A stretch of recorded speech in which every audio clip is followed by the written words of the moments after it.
अभी बच्चा शुरू कर रहे हैं हम। सम नंबर है 2 जो एक्सरसाइज 1.2 का सम नंबर 2 एंड 3 कर रहा है। फर्स्ट ऑफ ऑल इंफॉर्मेशन 2 में क्या दिया हुआ है, two balance dice are throw simultaneously and find out the probability of following. तो फर्स्ट ऑफ ऑल बच्चा पता है हमें 2 बैलेंस डाइज जब भी थ्रो करते हैं टोटल पॉसिबल आउटकम 36 होते हैं। तो फर्स्ट ऑफ ऑल बच्चा हमें वो लिखना पड़ेगा। तो बच्चा हमने सबसे पहले ये पॉइंट हमने लिख दिया पॉसिबल आउटकम, जिसको हम बोलेंगे n, all possible outcome n जो होंगे वो हमारा 36 होगा। अभी बच्चा हम स्टार्ट कर रहे हैं first, the sum of number on dice is 6, मतलब 2 नंबर डिजिट का टोटल कितना हो जाएगा 6 होगा। तो आप लिखोगे a is equal to event और event that the sum of the number on the dice is 6, पहला पॉइंट ये लिख देना है। दूसरा बच्चा जो ध्यान में रखना है वो पॉइंट ये क्लियर करना है आपको, ए का लिखना है। ए का जो आप लिखोगे बच्चा तो कितना है, तो ए का आप लिखोगे तो उसके हिसाब से होगा कितना, तो आप बोलोगे सर ए जो है उसके पॉसिबल एम जो बोला जाएगा, उसके पॉसिबल आउटकम जो बोला जाएगा वो हम लिखेंगे। तो आप सबसे पहले लिखोगे 6 की बात करते हैं तो 6 के लिए आप बोलोगे सर ये लाइन कवर करेंगे, हाईलाइट करते हैं तो ज़्यादा इजी रहेगा। 1 5 2 4 3 3 4 2 5 1। तो आप बोलोगे सर इसमें ध्यान में रखने वाली बात है कि ये लाइन प्रॉपर होनी चाहिए, तो 6 वाले ही आउटकम हमें मिलेंगे। तो आप बोलोगे सर लिखना शुरू करते हैं 1 5, आगे चलते हैं 2 4, आप बोलोगे सर 3 3 4 2 और उसके बाद 5 1। ये क्या होंगे बच्चा फेवरेबल आउटकम, क्या मिलेंगे बच्चा टोटल फेवरेबल आउटकम, जो आप बोलोगे सर 1 2 3 4 5 फेवरेबल आउटकम है। जैसे फेवरेबल आउटकम मिलते हैं तो हम प्रोबेबिलिटी फाइंड आउट कर देते हैं, P of A is equal to M upon N। तो आप बोलोगे 5 अपॉन 36। आई होप बच्चा आपको ये पॉइंट क्लियर हो जाएगा।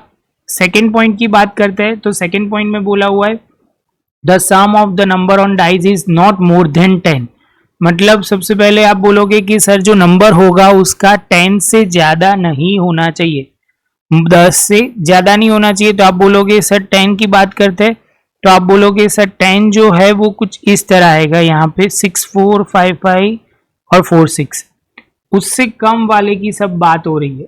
तो कम वाले की बात हो रही है तो आप बोलोगे सर इसमें ऐसे देखो तो कितने लोग नहीं आ रहे, उसके सिवा सारे आएंगे। तो आप बोलोगे सर ये नहीं आ रहे 1 2 एंड 3 जो 10 से ज्यादा है, मतलब 11 है 12 है। आप बोलोगे तो इसके सिवा 3 नहीं आ रहे, मतलब 33 नंबर जो है टोटल 33 फेवरेबल आउटकम होंगे। तो बच्चा सबसे पहले जो फिक्स डायलॉग रहेगा वो लिख देंगे हम, अभी लिखेंगे B इज इक्वल टू, आप बोलोगे sir event that the sum of the number on the dice are not more than 10, तो वो लिखेंगे। उसके बाद बी में बच्चा टोटल 30 जो आप बोलोगे 33 ऑब्जर्वेशन लिखोगे, एक अच्छी तरह मैं ड्रॉ करूं तो ये सारे आएंगे, यहां तक के सारे आ जाएंगे। ये 3 ऑब्जर्वेशन छोड़ के बाकी सब कुछ आएगा, तो आपको वो लिखना पड़ेगा। और उसके बाद हम लिखेंगे m इज इक्वल टू 33, तो P of B is equal to probability of B is equal to, तो आप बोलोगे 33 अपॉन 36।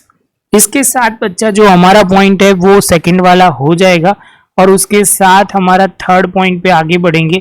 थर्ड पॉइंट में क्या दिया हुआ है, sum of the number on dice is multiple of 3, multiple of 3। तो आपके दिमाग में आना चाहिए कि सर इसका कहने का मतलब बहुत सिंपल है, 3 के मल्टीपल में होना चाहिए, तो होना चाहिए 3 6 बोलो 9 12, उससे आगे मत जाना बच्चा, टोटल 12 से ज्यादा नहीं होता। तो हमें कौन कौन सी सीक्वेंस लेनी है, पहले 3 वाले की लेनी है, तो ये 3 हो जाएगा। बाद में आप बोलोगे सर 6, 9 वाले ऑब्जर्वेशन ये है और 12 ये रहा। आप बोलोगे सर कैसे, देखो अभी ये लाइंस करेंगे तो 3 हो गया, इसमें करते हैं तो देखो 6 वाले सारे लोग आ जाएंगे। आप बोलोगे सर इसमें करोगे तो हो जाएगा कितना बच्चा 3 5 5 4 एंड 6 3 और आखिरी में 12।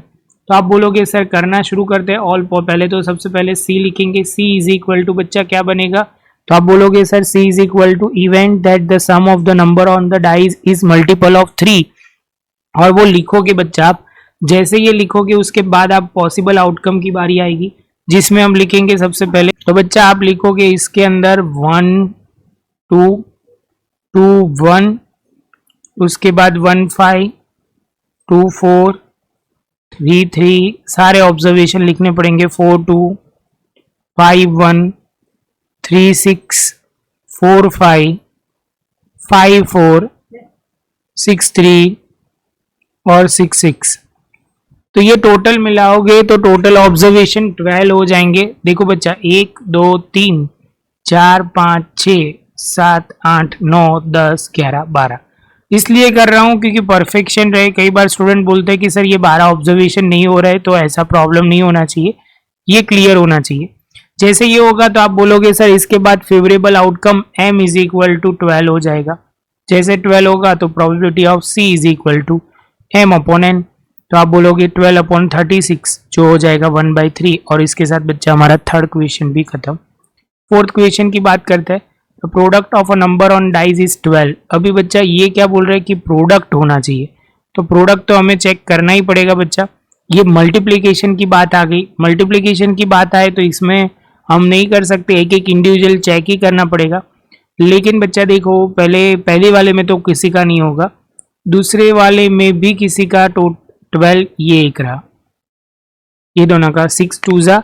उसके बाद बच्चा हम आगे चलते हैं तो आप बोलोगे सर 4 और 3 ये होगा 12। इसके बाद बच्चा 4 1 4 2 4 3 ये भी हो जाएगा, यहाँ किसी का नहीं होगा। आखिरी में यहाँ 6 2, मतलब 4 ऑब्जर्वेशन ही हैं जो मल्टीप्लीकेशन में होंगे।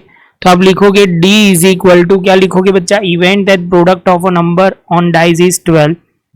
इसमें लिखोगे दूसरे में d इज इक्वल टू क्या लिखोगे, तो अब बोलोगे सर 2 6 3 4 4 3 6 2, ये सब का टोटल करोगे तो आप बोलोगे सर ये हो जाएगा टोटल 4, मतलब ऑब्जर्वेशन है। m is equal to 4, m is equal to 4 होते ही आप बोलोगे सर फेवरेबल आउटकम की बात हुई, तो अभी probability of d is equal to m upon n 4/36, जो फाइनल आंसर हो जाएगा 1/9, और हमारा ये आंसर हो जाएगा। इसके साथ बच्चा हमारा ये सेकंड नंबर का क्वेश्चन खत्म। आप प्रॉपर तरीके से लिख लो, उसके बाद हम आगे बढ़ेंगे।